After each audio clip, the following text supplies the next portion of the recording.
Teman-teman, jangan lupa sebelum nonton tayangan ini, klik like dulu, lalu subscribe, lalu share.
Curahan hati lah seorang anak, papanya ditangkap, kan?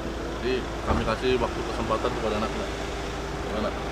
Jadi sekarang situasinya papaku udah di penjara. Papaku pernah bilang ke aku, kalau hukum di Indonesia itu emang bobrok. Papa aku 3 kali di penjara, 3-tiganya itu dikriminalitas. Yang pertama, bapakku dituduh kalau dia nyulik aku. Padahal aku anak kandungnya sendiri. Aku dari kecil sampai gede, aku dirawat. Aku ada kebutuhan apa aku dipenuhi, aku dikasih makan, aku disekolahin. Emang itu yang namanya menculik? Kalau misalnya bapakku waktu dari kecil nggak ngerawat aku, siapa yang mau ngerawat aku?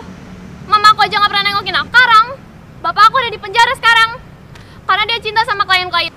Dia dibilang kalau dia membuat KTP palsu. Gimana dia mau bikin KTP palsu? Kantornya aja kantor hukum. Bikin KTP palsu itu perlu kertas, belangko, plastik buat KTP palsu gitu-gitu semua.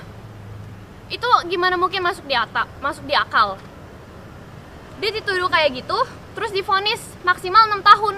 Sementara pelaku utamanya di kasus ini cuma 2,5 tahun. Masuk akal gak?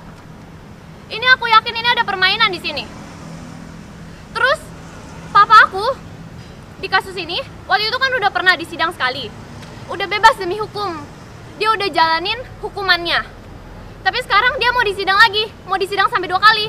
Raja Sabta Oktohari aja sebagai pelapor investasi bodong, sampai sekarang aja kasusnya nggak ditindaklanjutin.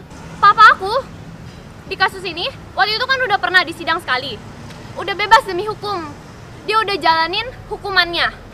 Tapi sekarang dia mau disidang lagi, mau disidang sampai 2 kali. Emangnya papi aku siapa?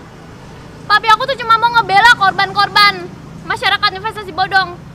Papi aku tuh cuma mau ngebela mereka. Papi aku mau menegakkan keadilan. Tapi sekarang malah papi aku yang dipenjara. Sementara penjahatnya bebas berkeluaran di sana. Padahal ya, berdasarkan Undang-Undang 45, tugas dari pemerintah itu adalah untuk mengayomi dan melindungi masyarakat. Tapi yang aku lihat, pemerintah ini cuma menindas masyarakat. Papi aku aja udah dilaporin ya, dari ada 185 laporan dari setiap daerah di Indonesia. Penjahat aja, emangnya papi aku siapa nih sampai diginiin? Kalian nih pengen nginjek-nginjek sampai seberapanya? Dari setiap daerah. Emangnya bapak aku teroris? Aku bisa lihat kalau ini tuh ada permainannya. Pemerintah ini mau menyingkirkan papi aku. Karena Alias bilang kan kalau misalnya papi aku itu merugikan Allianz sebesar 6 juta. Papaku bilang kalau dia bisa bayar 10 kali lipat dia mau. Tapi yang mereka mau tuh bukan itu. Mereka mau menyingkirkan papi aku, mau dijeblosin ke penjara. Papi aku aja ngebela klien-kliennya, masyarakat yang tertindas, sampai membuat video. Karena kalian tahu kan, no viral no justice.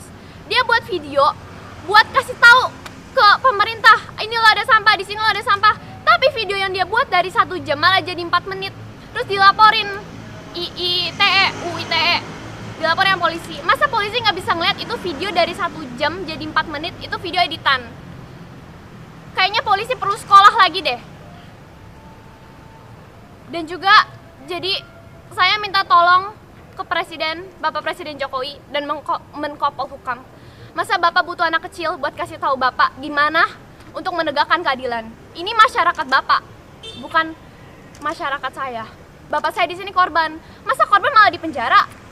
Penjahatnya di luar sana tepuk tangan. Jadi saya minta tolong. Jadi mohon maaf jika saya ada salah kata atau apapun, karena di sini saya hanya ingin membela papi saya. Saya melihat papi saya ini sekarang di penjara karena dia sudah membela banyak masyarakat di luar sana. Dan kalau misalnya saya juga harus di penjara menemani papi saya rela karena saya mau membela papi saya. Terima kasih. Dan kalau misalnya saya juga harus di penjara menemani papi saya rela karena saya mau membela papi saya. Terima kasih.